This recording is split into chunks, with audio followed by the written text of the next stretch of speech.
एक तो सबसे पहले चाहे हम मंदिरों की साइड आए, वृंदावन, ब्रज, या फिर नॉर्मली अगर शहर में कहीं घूम रहे हैं तो हर एक ट्रैफिक लाइट में, या अगर आप 5 कदम भी पैदल चल रहे हो तो आपको कोई ना कोई भिखारी दिख जाता है।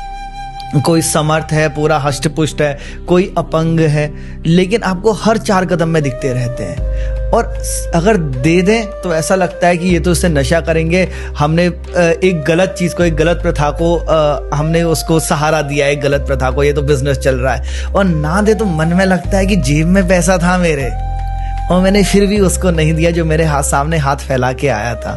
तो क्या किया जाए? भगवान ने हमको बहुत कुछ दिया, क्या उन्होंने देने से पहले पूछा था कि तू इसका कहाँ उपयोग करेगा? नहीं। हमें नहीं पता कि ये कहाँ यूज करने वाला है भिखारी, लेकिन उसको तो पहले से पता था कि हम कहाँ यूज करेंगे। तो मुझे नहीं लगता कि आपको ज्यादा सोचने की जरूरत है कि आगे वाला क्या कर रहा है। आगे वाले के कर्म आगे वाले के पास है, आप अपने कर्म से मत चूको। प्रेमानंद बाबा जी महाराज, उनकी एक बहुत अच्छी लाइन मैंने सुनी है।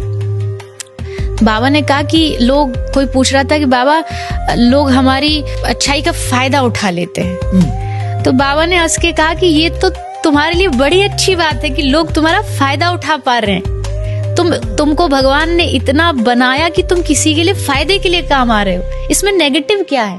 ये तो तुम्हारे लिए पॉजिटिव ही हुआ ना। बहुत सुंदर कि लोग हमारी अच्छाई का फायदा, अरे तुम फायदा उठाने दो, तुम किसी के लिए फायदेमंद हो, तुमको ये सोच के नाचना चाहिए।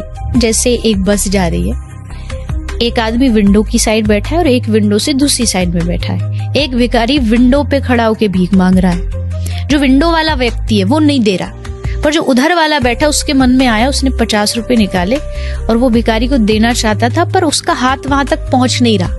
तो उसने जो विंडो वाला आदमी था उसको दे दिए कि तू दे दे भैया। उसने जब वो 50 रुपए भिखारी को दिए तो भिखारी ने क्या सोचा, कौन दे रहा है? यही जो विंडो वाला, ये विंडो वाला है। और वो दुआ किसको दे रहा है? भगवान आपको दुआ है, भगवान आपने बड़ा अच्छा किया, भला किया। पर देने वाला विंडो वाला नहीं है, विंडो वाला बस पास कर रहा है, देने वाला कोई और है। ठीक ऐसे ही आप जो दे रहे हो वो बस आप पास कर रहे हो। भगवान सीधा नहीं दे सकते थे, इसलिए उन्होंने आपका हाथ आगे बढ़वा दिया, क्योंकि उनका हाथ यहाँ तक पहुंच नहीं रहा। उन्होंने मनुष्य बनाया और कहा तू मदद कर। मदद वो कर रहा है पर माध्यम आपको बना के कर रहा है। और जो सामने वाला वो सोचता आपने दिया, हमने नहीं दिया। हमारे पास होता तो जब दुनिया में जन्म लिया तो गठरी में साथ बांध के लाते। हमारा नहीं है वो किसी और का है। किसी और तक पहुंचाने का काम, जिम्मेदारी आपको भगवान ने दी है, उसको निभाइए। इसमें बिल्कुल भी संकोच नहीं करना चाहिए।